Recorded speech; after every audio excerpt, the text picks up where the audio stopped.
Čia galbūt savirealizacija, tai yra laisvė. Tu išsikrauni, savo emocijas iškrauni. Kai tu tai myli, tu tiesiog negalvoji, eini ir tai darai. Savo galimybių ribų ieškojimas.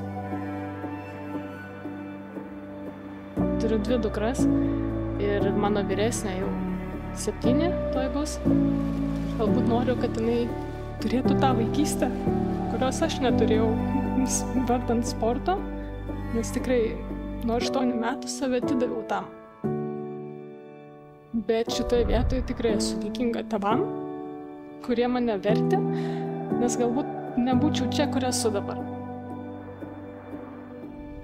Jeigu jinai nenori, tai aš jos tikrai neversiu, nes tas kelias yra beprotiškai sunkus.